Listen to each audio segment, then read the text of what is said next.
Welcome to the Shift Podcast, where we have conversations with people that have made a shift in their life that's put them on the path they're on today.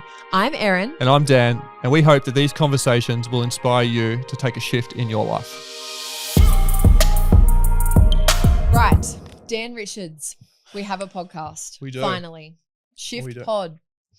Are you excited? Pumped. Can't wait for all the great conversations we're about Insert cartwheel. I am so excited. I've wanted to do a podcast for so long, and it's been a little journey on trying to figure out what that podcast looked like, what it's going to contain. And we landed on Shift Pod. Yeah. How did we get the name? So Shift's all about shifting something in your life, meeting with people and discussing that moment that shifted something that's put them on the path they're on today. Yeah. And hopefully there's a lot of lessons there that the audience can learn from and hopefully make a shift in their own life. Yeah, absolutely. We started with a leadership business podcast idea and conversations around that topic. Yeah. And then every time we met and we started to uncover more and more how things were changing for you in your business and in your consulting and coaching, and it was all around mindset and shifting those beliefs and shifting those obstacles and habits as well. So we ended up landing on, something a little bit more general, something to inspire our listeners if they want to make a shift in their business life, in their corporate life, in their home life, personal shifts, whether it be weight, food, habits, all that sort of stuff. Yeah.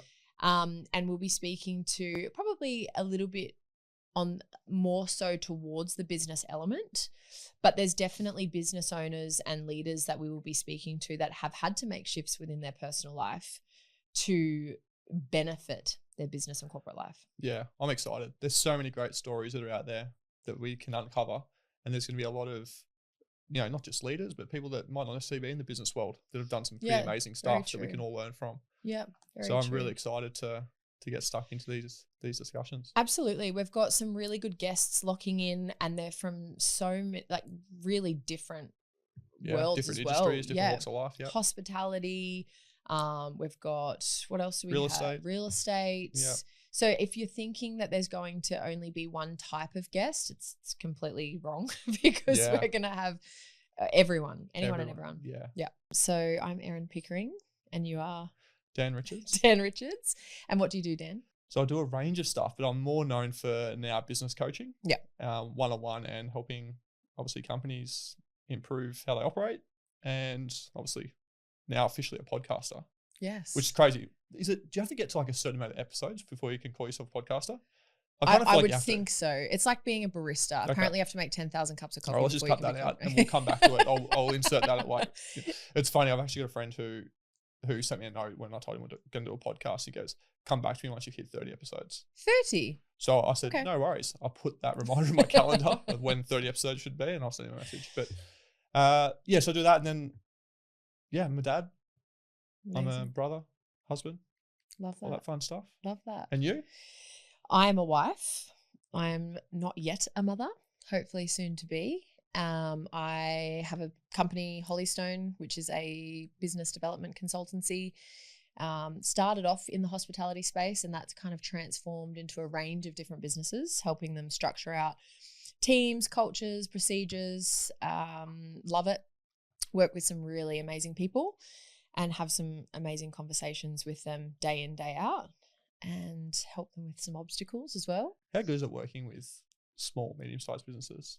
Like when you get in there and you can actually see the impact that you can have on businesses that don't necessarily have all the resources at their fingertips. Yeah, it's really interesting. I've been asked recently some ROI or questions around the ROI with some of my clients, and it makes me remember that I need to be asking those questions and really dive into, hey, when we started, where was the business at?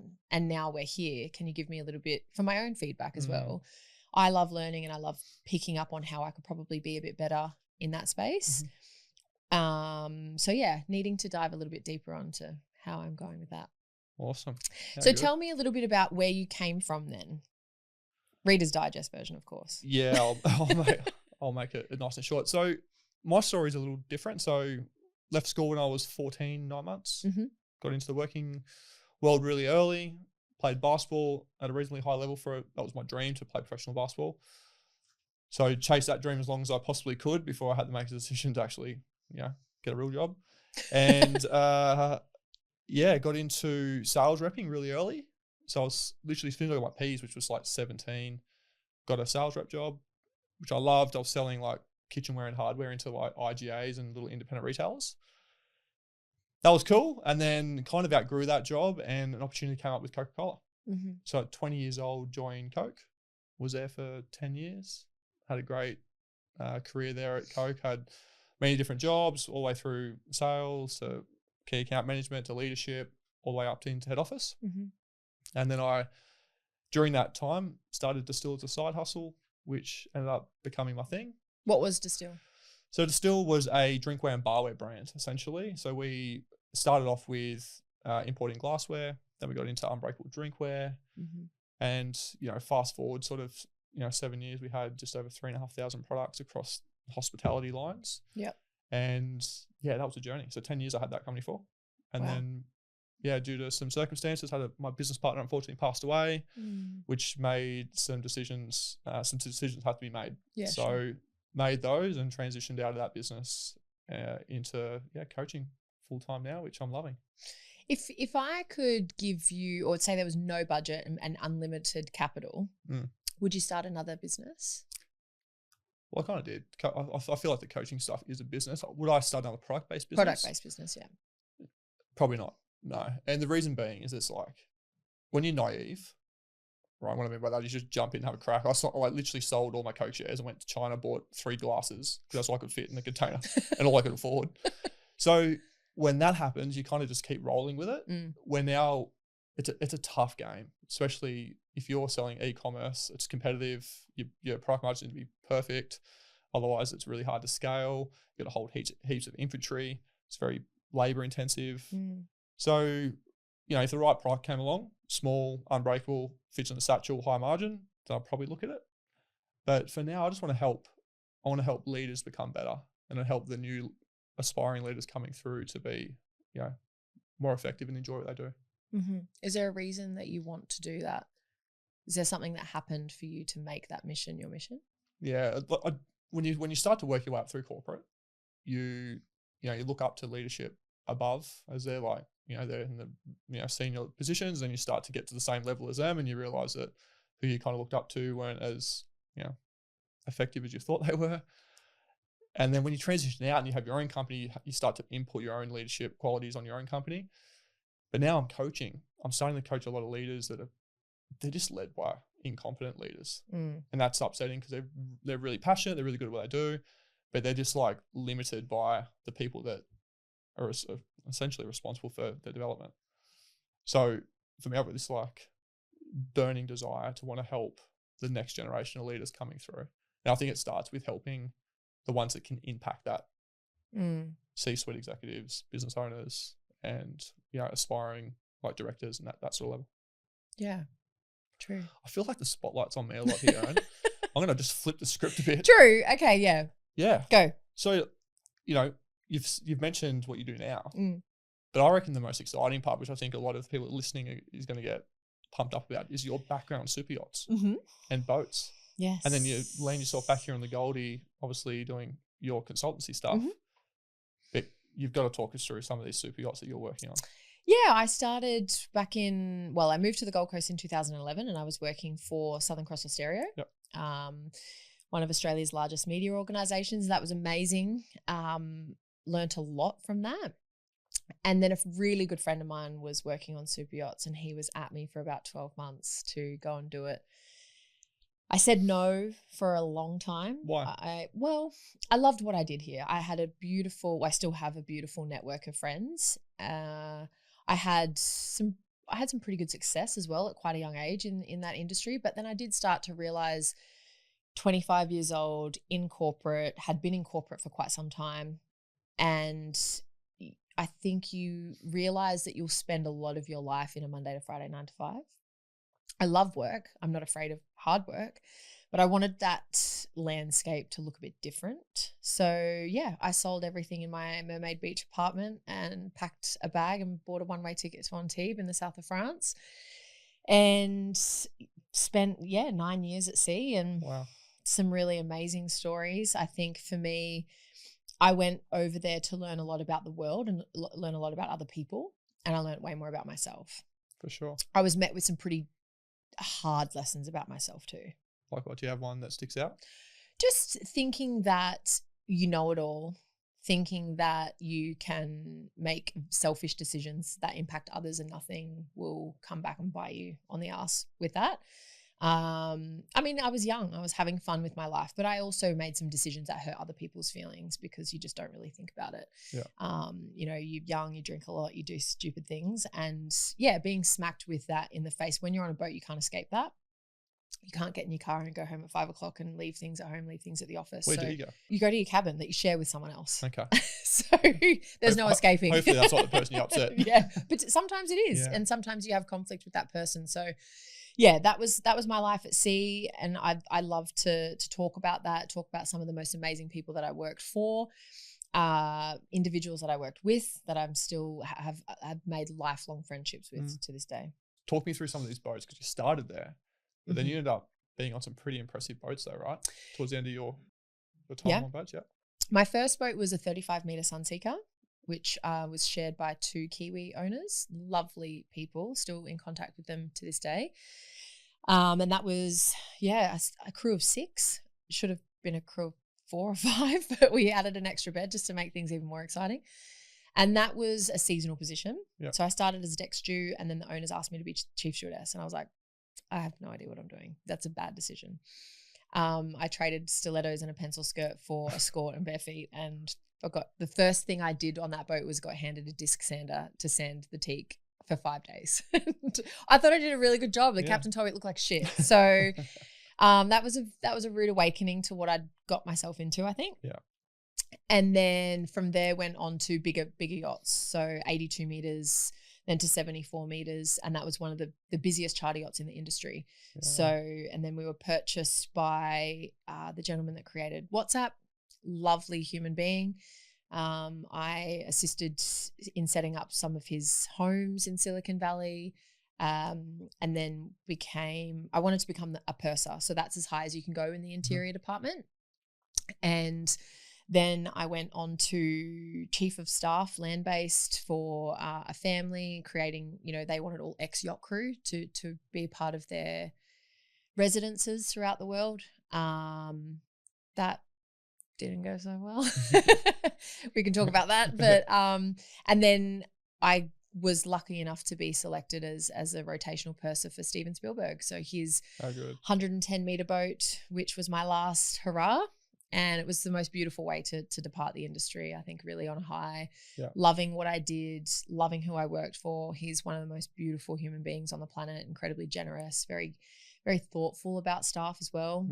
And, they call it the golden handcuffs when you get to that kind of caliber of position, because it's just so hard to let go of. Yeah, I bet. And now you're back. I'm back. And what do you want to get out of Shift? Like, what's this mean to you, this podcast? Well, the podcast, I've always wanted to do a podcast. My original idea was to do something more towards the female audience. Yeah. And that started to shift in itself, because I think there's some incredible people doing incredible things, no matter their gender or, corporate status. And as I'm having these conversations within my own business, I'm finding lots of I'm just a mum, I'm just a wife, I hate my job, but it's a job. And so it's frustrating, because there's so many beautiful people with so much to offer that they don't really see their full potential. And that's in itself just shift your mindset, shift bad habits, shift good habits, shift the way you see yourself. So when I first asked you if you wanted to do a podcast with me, it's because every time we caught up, we would have these amazing conversations about the things that we were coming across in our own businesses. And it would, before we knew it, you and I had been talking for nearly 3 hours at one point, at one meeting. And I was like, we just vibe. Yep. And I think you have so much to offer as well from your own personal experiences and the things that you see in others. And so what started as a leadership business podcast has turned into just a podcast that's probably a little bit more focused on that business element and leading people and coaching people, but really others that have shifted something in their life that have changed their life, or it's really a really inspiring story is to make people do something different. I think for me, the accolade for this podcast would be one of our listeners sending us an email and saying, I've hated my job for the last 20 years. And on Monday I went in and I quit and I'm going to study and I'm going to do the thing I've wanted to do for the last 20 years. Yeah. That for me would be incredible. So yeah, I think that's why I want to have these conversations, if I've answered your question. Yeah, no, you have. And it makes me think about, the amount of people I've been lucky enough to meet on my journey, where when you actually get deep into conversation with them and they open up a little bit, there's normally this one time in their life where they made a really important shift, whether it was, giving up alcohol, whether it's, leaving the job that they thought was the be all end all, but worked out that they were just stuck there, or whether it was starting the business that they've always wanted to start, whether it was, whatever it might be, but there was something that they did and put them on the path they went on, and they had to back themselves from that moment, and those stories to me are really, really inspiring. And they don't always have to be these multi-millionaires that are telling their stories. Some of them are just people who've left a job, could be paying $80,000 a year, and they've left it to go to a job that's paying less, but they're happy as, because it's now more aligned to things that they enjoy doing. Yeah, so. I agree with that. And I think it's one of those things too where there's people that we'll talk to that have shifted things in the landscape and the sector that they're in. Doing things differently in what they're doing. But like you say, having conversations with people that probably aren't at the social caliber or the social status rather that everyone thinks a podcast guest should be at, and shedding some light on people that are doing a load of good out there as well. You mentioned giving up alcohol. You haven't had a drink for over 150 days. Today is 150 Today is 150 anniversary. Well done. Yeah. Cheers. Congrats. So it's still a challenge. Yeah. It's still like from day one because it's not my first time trying to quit or try to give it up. And, when I spent that time at Coca-Cola, I was literally selling alcohol. That was part of the portfolio of products that we sold. Is it? Yeah. I would not have thought that. Yeah, it was Beam Suntory was the partnership that we had from an alcohol point of view. Okay. So there was a whole heap of alcohol that we sold. But, the times I tried to stop previously, it was surface level. Like, I'm just going to stop for a period of time because I know it's not good for me, or I know I don't like myself for a week after having 20 beers. But there was never a deep reason to stop. And what I realized when everything happened with Distill, and then I had the opportunity to really connect with what's important, there was the moment where I went, you know what? If my goals are important to me, my family's important to me, alcohol serves no place there, right? Because every time I get on the piss, I don't enjoy having one drink. I'll have 20 beers, or one glass of wine goes to a bottle of wine. Well, because you don't no one wastes wine. Yeah. That's how I justify it to myself. Right? Well, I may as well have the bottle. Yeah, exactly. And then it was like, no, fuck this. I've literally got to, if it's important to me, I'm just gonna stop. Yeah. It was like, it's a conscious effort every single day. But what's funny? And I'm sure anyone out there that's it better be funny. Anyone out there that has stopped drinking alcohol, it's so upsetting for your friends. It's like It says something about the type of person that you are. So you're boring sober. Well, that's the thing. It's like, oh, you're not drinking? How can we even go out and have fun anymore? I'm like, so what you're telling me is that you don't enjoy my company unless I'm on the piss. And it's trust me, anyone out there that's stopped, I know, they're having this. So then you go through all the different moments and events that you normally would get on the piss. So, Super Bowl was just recently. That's normally get white girl wasted, right? I'd love to see you white girl and then you hate yourself for a week, right? Yeah. But obviously this time was different. Yeah. You've got time to catch up with your buddies to watch the NBA at a pub. That's normally with beers. Now it's with a Coke Zero. So all those moments you go through, you cop stick from the boys, right? Can I also just point out too, for you realize how annoying your friends are when they're drunk and you're sober. That's entertaining. That is so entertaining. My head in. I'm like, wow, we're this annoying and we're this loud because I'm normally one of them. Do you know what my wife said to me? So I had this comment where I said, we were at an event and we saw the people that are on our table. It was alcohol was included, right? So It's like anyone that doesn't get invited to events where alcohol's included, when they do get invited to one, it's like Christmas come early, right? Loading up on it. So you see him go from sober to hammered. Mm-hmm. And I'm sitting back watching it and I'm going, I hope that's not what I used to be like. Anyway, we leave and I said to the wife in the car, I go, so how bad was it when you saw like they went from 0 to 100, just embarrassed themselves? She goes, what do you think I've been dealing with for the last 10 years? Like, are you serious? Yeah. And she said, like, I wasn't that bad. Well, I don't think I was that bad. But she would say I was. And it's crazy. So now watching it, when you're sober and you're watching it, it's almost cringy. When you did drink, mm-hmm. what were the moments where you would go and have a drink as like an outlet, or Friday after work, end of the week? Like what were the moments you had a drink to mark that particular time? There's multiple. So for me, a lot of it was around mates, like mm-hmm. catching up with mates. It was like a social thing. So as soon as you catch up, it's like we just grab a beer. Okay. Dinner, similar to yourself. When I was cooking, I cook most of the time at home. Yeah. And that was with a glass of wine that would turn into a bottle. Mm-hmm. When I built the Distill office, you had an opportunity to come to that office. I had a full bar downstairs, always stocked. Mm-hmm. So if I had a bad day, it was very easy to walk downstairs and go to the bar and pour myself a drink, right? I wasn't offered a drink. Yeah. You got me on a good day. Yeah. But so it was really easy. It was like always at the fingertips. I could have it whenever I wanted to. Mm-hmm. It was a bit of a, in some aspects it was a stress release. Yeah. Other ones it was social. But it just gets fully ingrained in your life. So what do you do now in that moment when you're not drinking? Drink Coke Zero.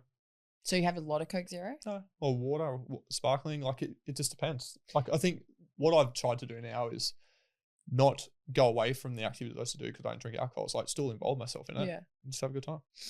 But you're saying you're finding it challenging. Challenging in a way of like when you experiencing for the first time. So, mm-hmm. Once you've experienced it once, like give an example, a golf day. Yeah. My golf gets better after 12 beers, right?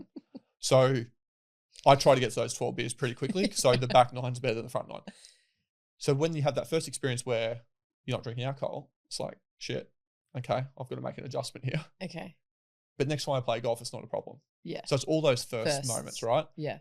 And I've pretty much done most of them now. So now when I go do that activity or that event or catch up with buddies, my mates now know I don't drink alcohol. Or that cousin that I haven't seen for 6 months now knows because I probably caught up with in the last 6 mm-hmm. months.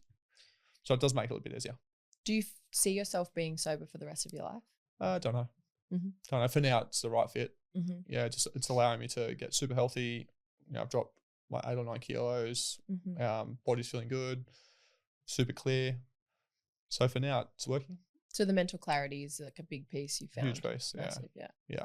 Massive My piece. husband's actually pulled back on, he still works on yachts. So he's home 2 months on, 2 months off. Yeah.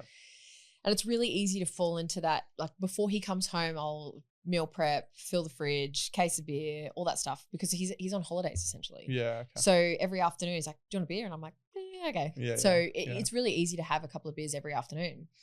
And recently he's been tracking his sleep and he's noticed such a huge difference in his sleep. Also, the Garmin says huge difference in his sleep after just 2 or 3 beers. Massive. Yeah. Like a score of maybe 30 or 35 or 40 versus 87 to 90 without it. I used to wear a Whoop regularly. And as soon as you have any alcohol, like literally it'll take you 3 or 4 days to get back into the green. Yeah, right. It's crazy. And now like even wearing the Apple Watch, it's the same thing. Mm-hmm. It's mine's not the alcohol anymore. It's my 3-year-old son coming into the bed and kicking me in the head all night, which stops me from getting the deep sleep. How's the score? So sometimes the alcohol probably is a better option. But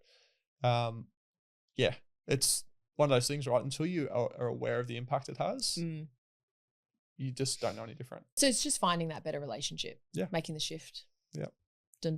To what we have. So what was one of the biggest takeaways for you from Coke working for such a well-known big corporate company?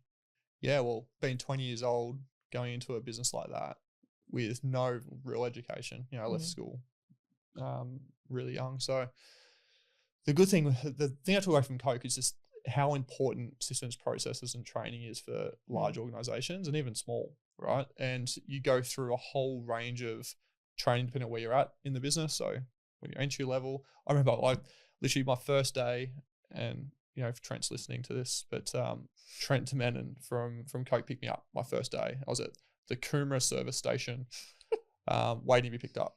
And he pulled up, and I was so young, and he's like looked at me randomly because he's like, this is weird because he's, Coke doesn't hire people that young normally. He picked me up.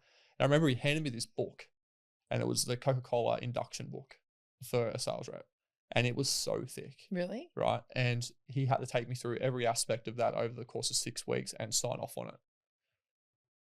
And I'm like, first I thought, I left school so early. I hope I can read half the shit that's in this book. Right.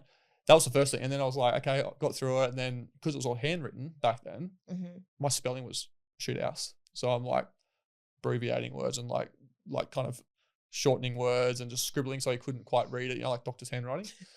And long story short, that booklet, you don't even get to start your job properly until it's complete.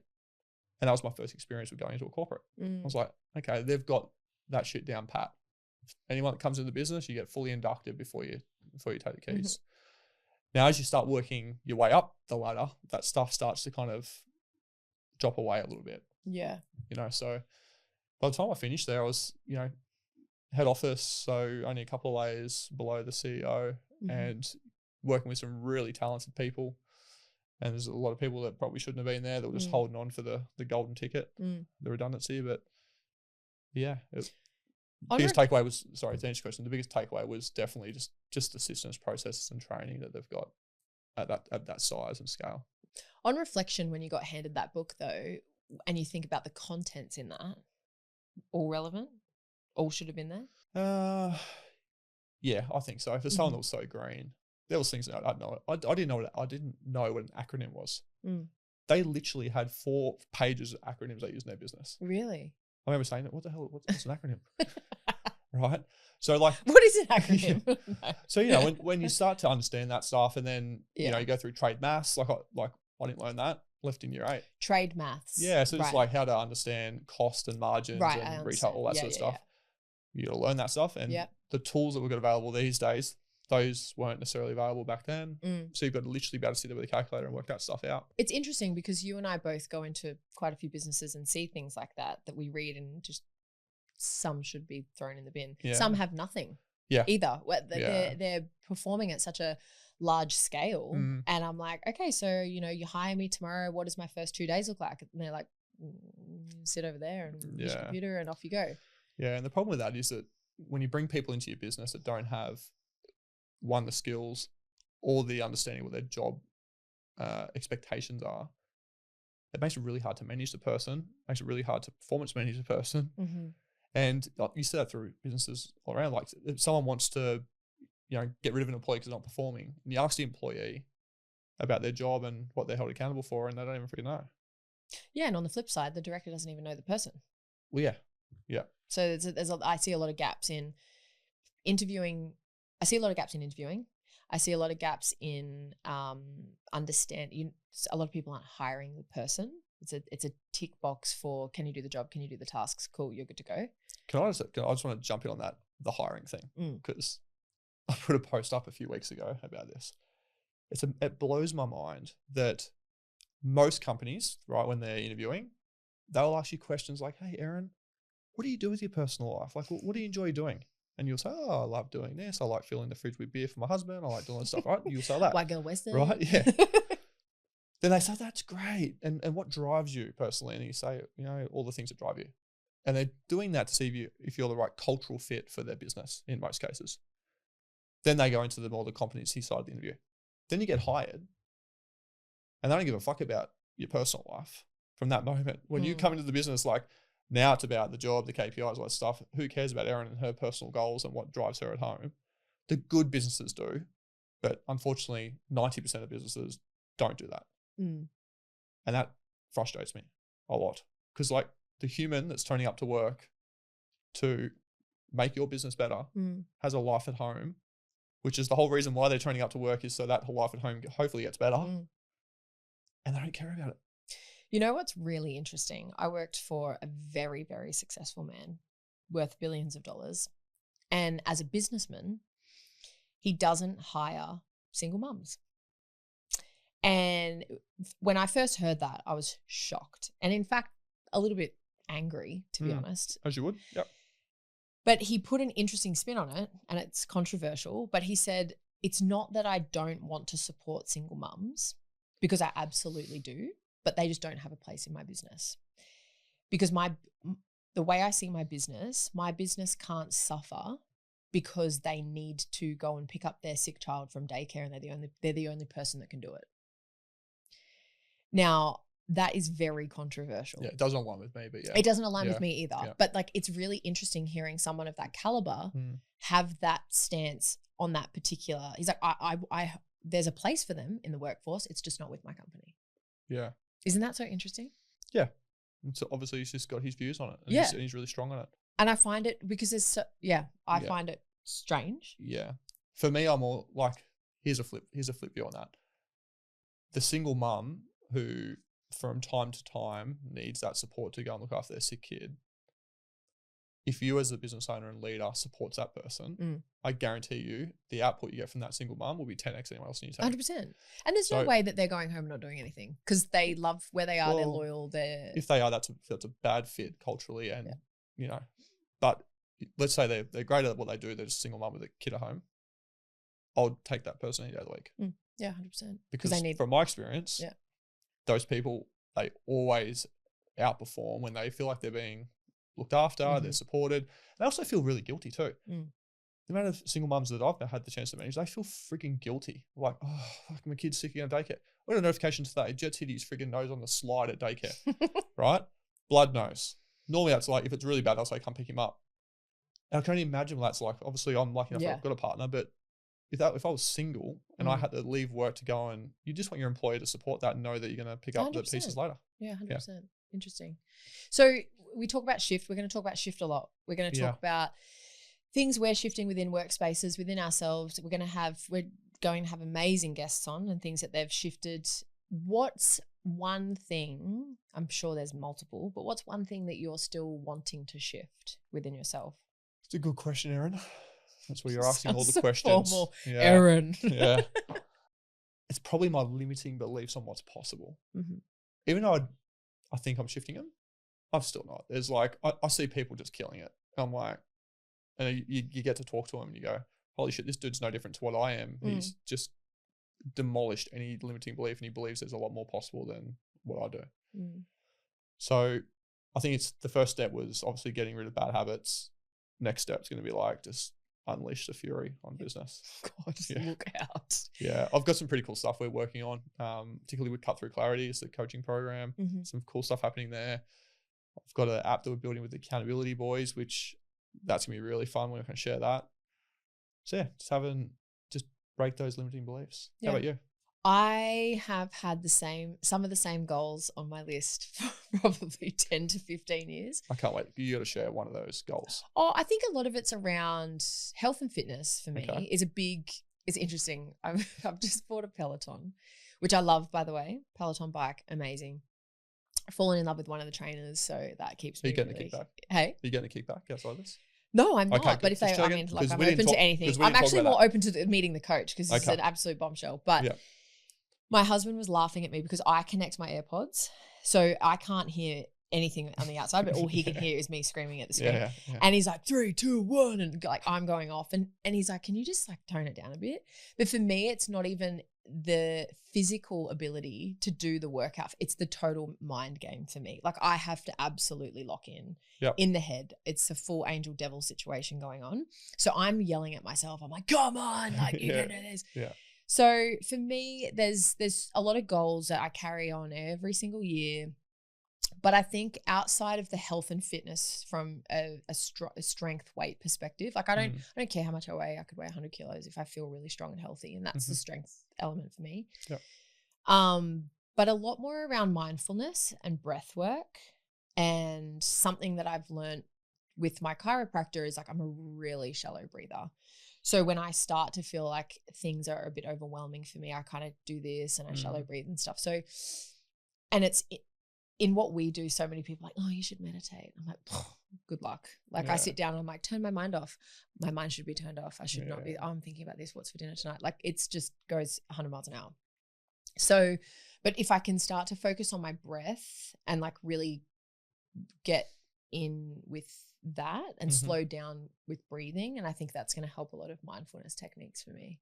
Okay. So I'd love to shift the devil within that stops me from achieving those goals. Okay. But I know I've only got myself to blame. And I think we just got to get really clear on the goal. Yeah. Yeah, because like those ones are so broad. I feel like the goal should be like, I'm going to do breath work X amount of times per week, and it's going to be at this stage, like almost like habit stack it onto something you're already doing. Yeah, and I'm really good at setting up my week, right? Yeah. Like every Friday night, I plan my meals for the entire following week. Yeah. I do my butcher's list, my farmer's markets list, my Coles. Like I know what I'm having for dinner next Friday night. Like what is it? Burgers, homemade burgers. Yeah, yeah. I'll talk very to you good. Yeah. Okay. But and so there's that I do not budge on that. If I go to the markets without a list, like I'm like, oh God, can't function. I need to put those same practices in for a bunch of other things in my life. And I know that. And it's that age old thing, especially when it comes to me mentoring and coaching people. Take your own advice.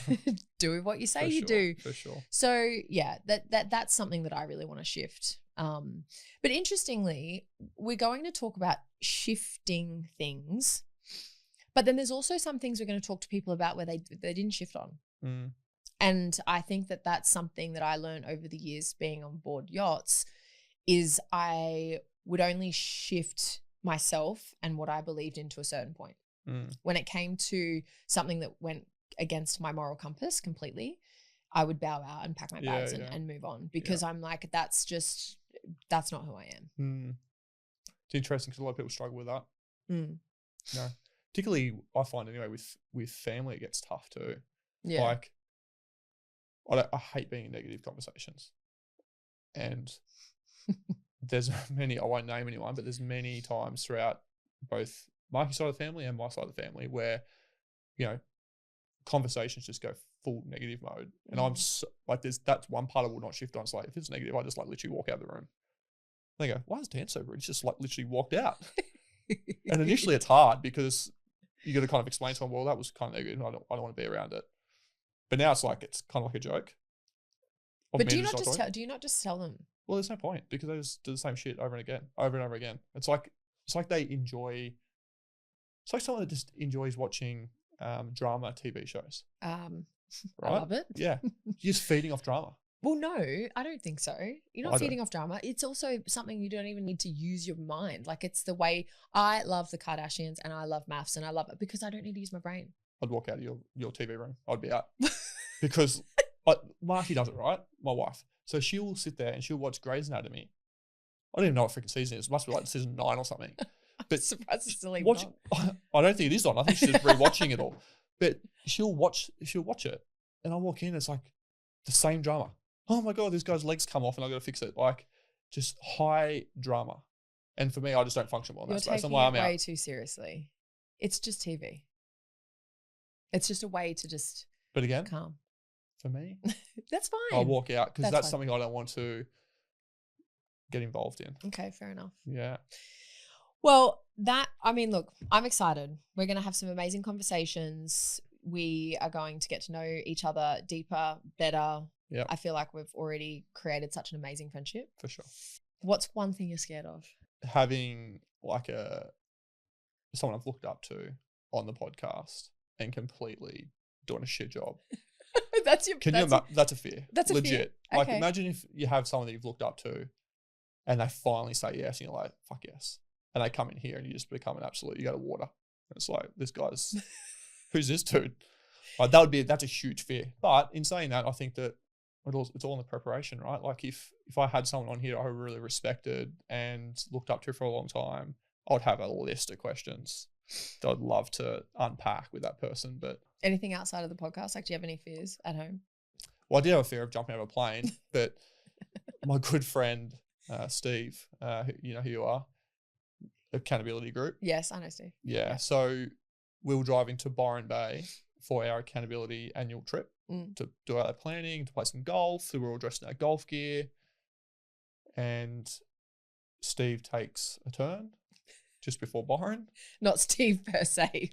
And the car turns and we're going skydiving.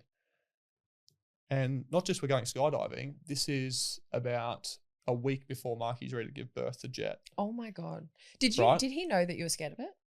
Absolutely. Oh, he did this deliberately. Because he thinks he's funny, but on the drive down there, he's like saying, what's some things you wouldn't do? And I said, fucking jump out of a plane. And he's laughing. He's going, well, that's what we're about to do. And we get there and it gets worse. Because at this stage, I'm not the healthiest version of myself. Mm-hmm. So I'm packing some weight. I'm 100 kegs, I reckon. I lied to the guy there. I said that I'm about 95 because there was a weight you had to pay more if you're heavier. And then they get you to step on the scales anyway. So that kind of went out the window. So Steve paid for the extra luggage. And the guy who took me up, who I was strapped to, the diving instructor, he then, I think it's his way of trying to calm me.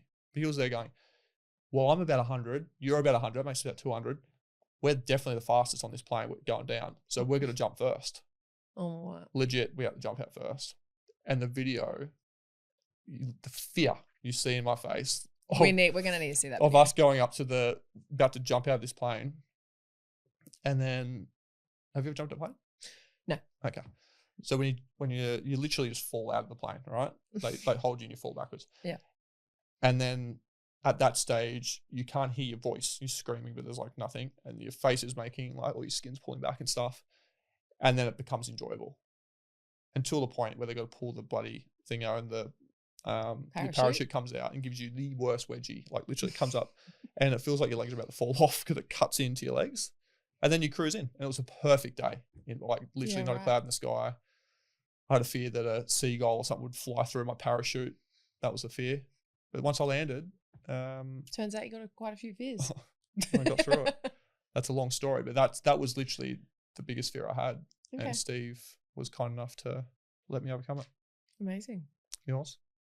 Oh, I'm petrified of geckos. Like I'm petrified of geckos. No, hang on a second. We're unpacking this bad boy. There has to be a reason why you're scared. Well, see, yes, there should be, but I don't actually know the answer to that. And I grew up in Darwin, where they're everywhere. Yeah. And then, bloody hell, you go to Bali, it's like Jurassic Park. They're massive. Yeah, they're huge there. Yeah. And I remember having a stare off with one. Like it was. Was it? Really that's weird. Well, it was in my school bag. When I was going, and I went to get something out of my school bag and it was on my hand and we kind of like looked at each other and we were like, ah!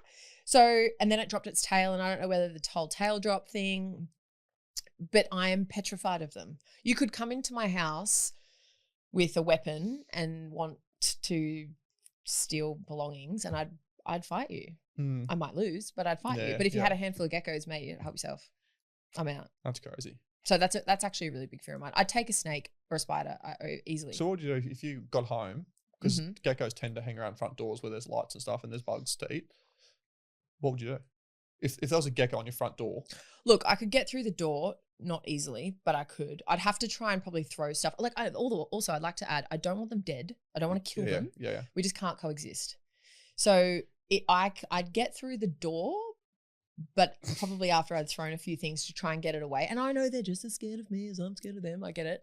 And I also think 9 years at sea has really desensitized me because there was never anything on board. Sure. Bugs, stuff, like nothing. Now I live in a high rise. It's also too high for them. So I feel like it's getting worse because now when I see one at a friend's house, it's like this really bizarre. Good. Yeah, okay. Also, that doesn't give you ammo. It 100% does. And you just if only I could fly a plane.